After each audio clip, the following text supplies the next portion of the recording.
Hi, everyone. Thank you so much for joining us for our monthly webinar. I can't believe we're at the end of 2025, but we're going to talk about winter weather today.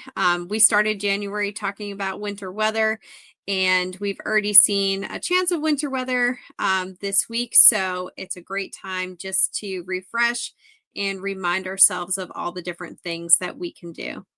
So we're ending our 2025 theme together. We're ready. So we've been talking a lot about what we can do as a family and as a community, how we can prepare for different emergencies.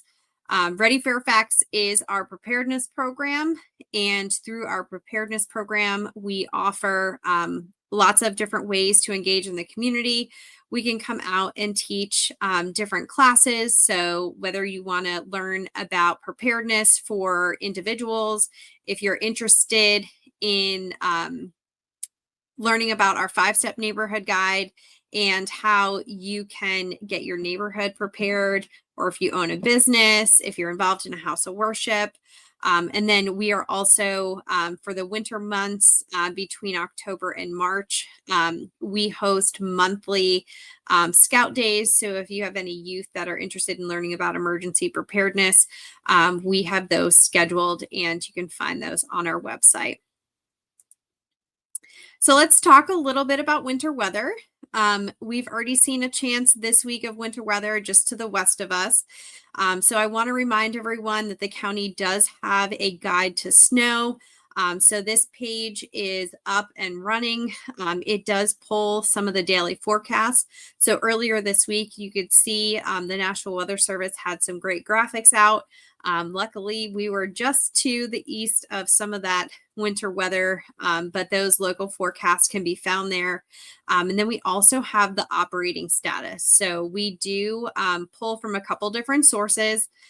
Obviously, for Fairfax County, we will make sure that the operating status is on the county's page, but we also have links so you can find out if the courts are open, if Fairfax County Public Schools are open, if there's any delays with our Fairfax connector. So all of those links can be found on just this one page.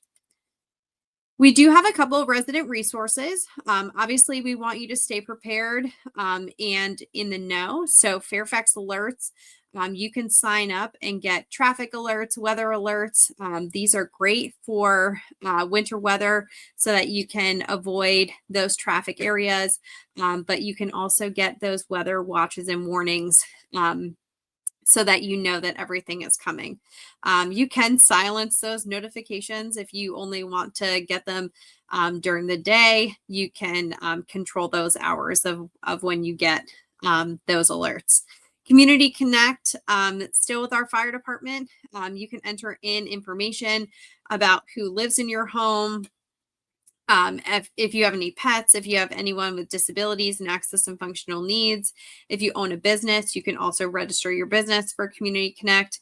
If a call is ever dispatched to that address as a business owner, you will get a text message letting you know that first responders are on the way and any instructions that they want to give if they want you to meet them at a specific place.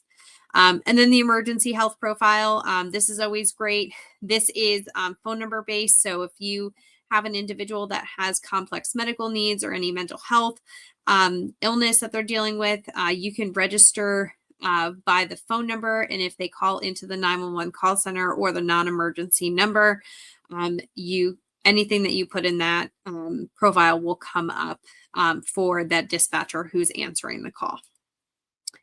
So with Fairfax Alerts, again, you can get traffic alerts, weather alerts, and then also emergency alerts. So there's a couple, specific emergency alerts that you could get where it would cause your phone to make a really blaring noise, kind of like an Amber Alert. And those are tornado warnings and flash flood warnings. So obviously during the winter time, you would get more of those regular alerts for weather, whether it's a winter weather advisory, a winter storm watch, a winter storm warning, a blizzard warning. You can sign up for all of those different kinds of alerts right in Fairfax Alerts. Just a reminder, so winterizing your car, make sure that you are taking care of your car, getting your car serviced, but also making sure that you have changed your wiper blades. If you do any winterizing of your tires, make sure to get that done. We are expecting, some more chances of snow towards the end of the week. So it is coming very quickly. And then also having an emergency kit in your car. Obviously, with commuting and traveling, especially with the holidays coming up, you want to make sure that you have an emergency kit in your car and it's well stocked. I would highly encourage you to make sure that you have some water, some food, some blankets. If you are traveling in any areas where you may get stuck, it would be great to have a shovel. Some people include some cat litter in there to help with traction. So depending on where you're traveling, you may want to alter your kit. And if you're traveling with pets, don't forget to add some supplies for your pets.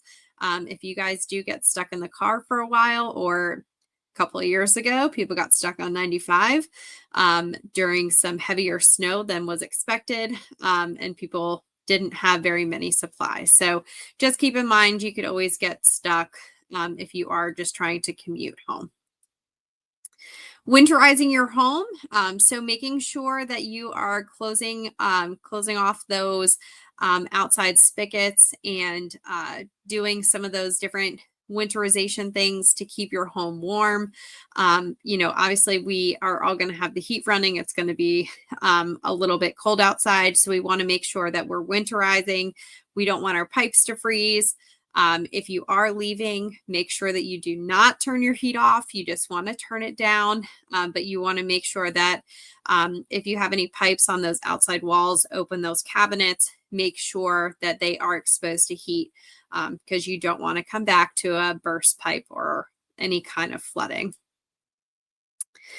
So just talking about the winter, obviously it's going to get cold outside. You want to make sure that you are aware of the signs between frostbite and hypothermia.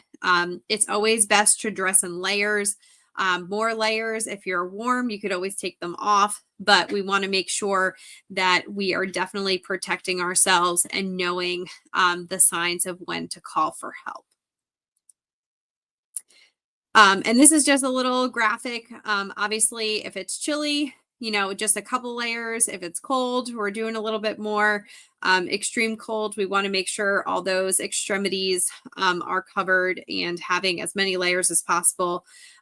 Even when you are shoveling, I know that sometimes we get hot and we think that we don't need to cover up, but you can still get frostbite and deal with the effects of cold. So make sure that you are still protecting yourself. Safe heating. I know our fire department would be really glad to hear that people are using indoor heating elements safely.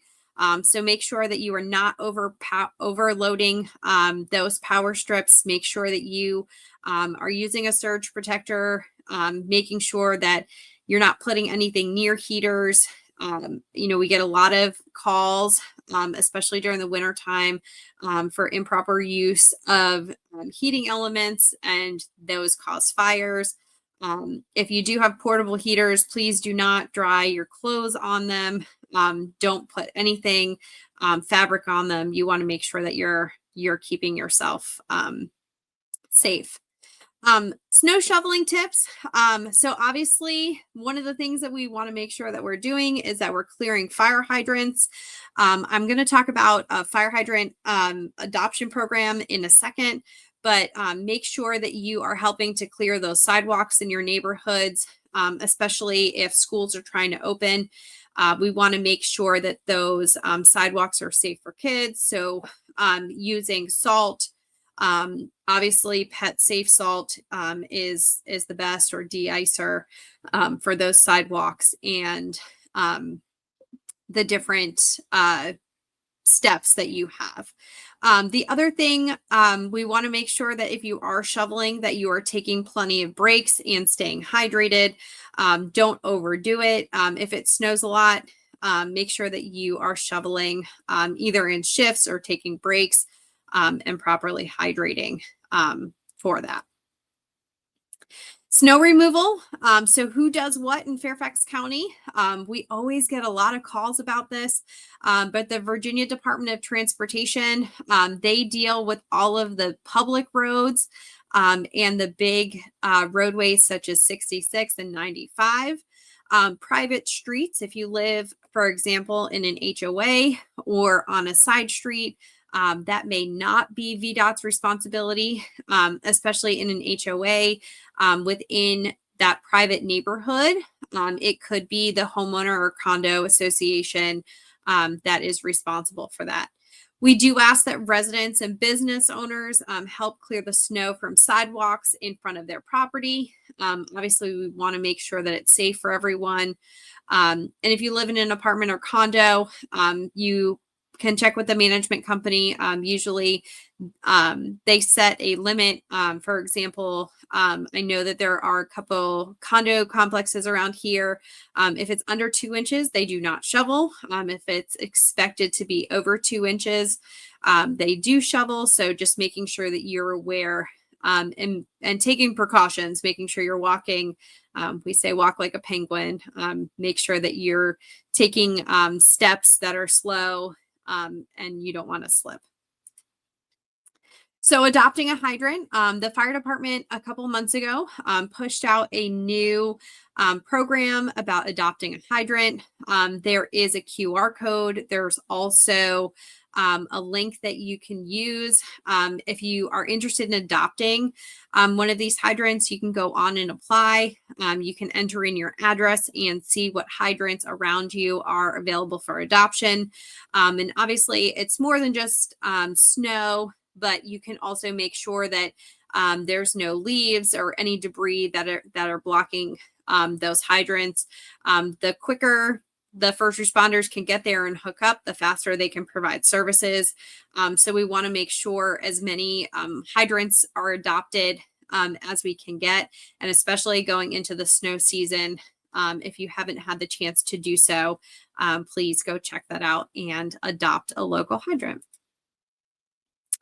And then getting traction for winter weather, make sure that you are checking road conditions. It is up to your responsibility to make sure that you know what the weather is. If you are safe where you are and you don't have to travel, just stay off the road. We want to make sure that the plows can get out there and that we are not impacting the areas that they are trying to clear out. If you don't have to travel during that winter weather, just stay home. If you do have to travel, make sure that you're giving yourself a lot of extra time. Make sure you have that emergency kit in your car. Just those basic supplies such as water. You have enough gas. Make sure that you are filling up. And then also blankets in your car. So if you do get stuck conserving that gas, it could get cold in the car. So make sure that you have those supplies ready. So continue to follow us on social media. I also want to make sure that everyone knows during the winter months and any type of an emergency, the Fairfax County page, which is just at Fairfax County, is going to officially post any of those closings, delays, anything related to county closures. We will always share the information on our page, but for the most direct information, follow the county's main social media. We will continue to post some preparedness tips, and we do have live weather feeds on Facebook and Twitter. So any of those potential winter watches, warnings, anything that may come through, those are automatically posted on our social media feed. But sometimes we do also post some extra stuff with some tips and tricks on what you can do to protect yourself. So what's up next? We are going to be kicking off January Strong on January 7th. So right at the beginning of the month. We are going to have a new theme for 2026, Stronger Together, Building Resilient Communities. So we are really excited. We're going to be launching a new program in 2026 to further involve our nonprofits, community organizations, businesses, houses of worship. So we're really excited to be able to do a big announcement around that in January. So we hope that you join us in January and have a great holiday season.